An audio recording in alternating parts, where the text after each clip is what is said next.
Sorry if I didn't let Kimberly off in time. Kimberly is in the middle of things, and our guest is in the middle of moving, and he is reliable, I'm just going to say, but he must have forgotten. So I'm going to just be on today and share my story with you because it's a pretty cool story. And before we get started, I just want to say how incredibly blessed I feel to know Kimberly and the work that she does in helping caregivers. Number one, to make the best plans possible for the inevitable or the surprising or the unprepared situation where things happen and somebody that we love needs to be cared for. And so she helps people make sure that they arrange the right things so that people will have what they need in the case that you disappear. Not going to say the word. But anyway, so yeah, Kimberly does wonderful work in her nonprofit in DoAsWeDo and helps many caregivers. And so today I'm just going to share my story with you. And it's pretty crazy. So I'm going to try to make it really short. My story has changed over the years as I've decided which one I want to believe. And so my first part of my caregiving story was when my husband came home from the Gulf War. Very different than he was when he left. And my story was, this is a disaster. This isn't the person I know. Everything has gone wrong. My life is a shambles. And not only that, but we had 2 little kids and they didn't deserve this life. And yeah, all kinds of victim stuff, I told myself. That was my story early on. And turns out my husband had some PTSD that escalated to schizophrenia, and that is the most limiting thing that he has. He has other symptoms of the Gulf War illness, the fibromyalgia, and he has a chronic GI bleed and difficulty with his lungs and breathing and respiratory system, skin problems, you name it, lots of pain. But the thing that makes it impossible for him to work and associate with other people is his schizophrenia. And he does have quite a bit of forgetfulness that comes along with that, and difficulty orienting himself and knowing, of course, what's real and what's not real. So he has daily delusions frequently during the day. He has delusions of grandeur, as we call them, and delusions of imminent doom. So one minute he thinks he can do all of the things, and usually he feels like he's pretty messed up and can't do anything, which is hogwash. He's super smart, and he does, I don't know what I'd do without him. And so now I look at my life as BC and AD. Before the coaching that I got that helped me get out of my victim state and into a state of where I want to be and what I want to think about our situation. And I just like to believe that this situation is exactly what my husband and I needed in order to grow in the ways that we really needed to grow, because we have a totally different love now than we did when we were newly married.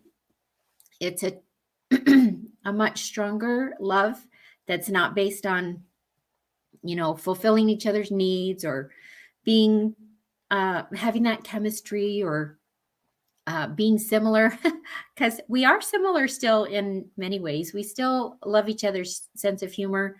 He can dish it out. It's a lot harder for him to take it now when other people dish out his brand of humor, but he still has strong faith in God, which I haven't really looked for in a marriage partner. And we have so many things still in common. We both love our kids and our grandkids. We love nature. So many things in common. And before, I was telling myself this story that, oh, he's totally different. Everything's gone wrong. How can I love this person? I have to do the noble thing and fall in love with him again, or be patient, or take care of him anyway, or all of those ridiculous things. And the thing is, he has to be patient with me too, because his delusions make him think that I should know what he's thinking. It's kind of he thinks I'm reading his mind. And then when I don't do what he thinks I should have done, or do it like he thought, he thinks that I'm mocking him, or, whatever. It's just crazy. Yeah, our life is pretty crazy from day to day. But early on, when I was still quite shocked and didn't know what to do, I did make arrangements for what to do with our kids. Should Joe and I get into a car accident, or should I kill him, or should, he take his own life, which he threatens to do on a daily basis. And he never does. So it doesn't even scare me anymore. But of course, early on, I had that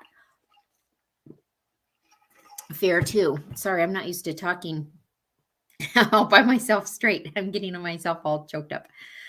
But anyway, that is probably pretty much the end of our story. We do have a very happy life. And yes, things have been a lot different than we expected they would be like. And we have sad days, and we have really sad moments. Joe got really lost the other day and could not find his way back in the car. So I had to have him turn off his app. I had to guide him back to where I was, and stood out in the street and waved for him when he got there, and big tears rolling down his cheeks. He was so upset and so scared. And so life is a challenge, but I know life is challenging for everyone. Whether you're a caregiver or not a caregiver, life is challenging and life is fabulous. And so if you are a caregiver and you feel like everything has gone wrong and it's too hard and God hates you, or whatever it is you think, it's okay that that's where you are right now, because you're struggling and it's really hard. And I get it.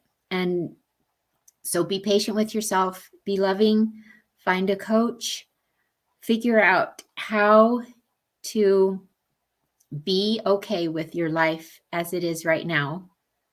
That's not to be complacent and to just let everything go and to give up, but it's to allow and accept, love yourself, love your loved ones, love the people on the road that aren't your loved ones, and learn the story that you want to tell yourself about your life, whatever that looks like. If you're here watching this live, if you have any questions for me, or if you have any comments that you'd like to share, please do so now. I have enjoyed telling my little short story, and I have a book that tells the long story. It's called Home of the Unknown Soldier, if anyone would like to read the book.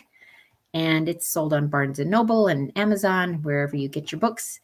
And yeah, I'm just really proud of the progress that we've made, and so pleased that I've had amazing people supporting me and helping me on my journey. And Kimberly's one of those people. I appreciate all that she does. And I recommend to you that you get in touch with Kimberly, figure out either how you can help with her organization or how you can benefit from her organization. And either one, she would be happy to talk to you. And you can look us up on our different platforms. I'm on Facebook. I have a Facebook group called Caregivers Living Abundantly. You're welcome to join us there. And DoAsWeDo for Kimberly. She's on Instagram and many places. YouTube. That's where we both are too. YouTube. Okay. Take care, everyone. So nice to be here with you, representing Kimberly and me. Bye.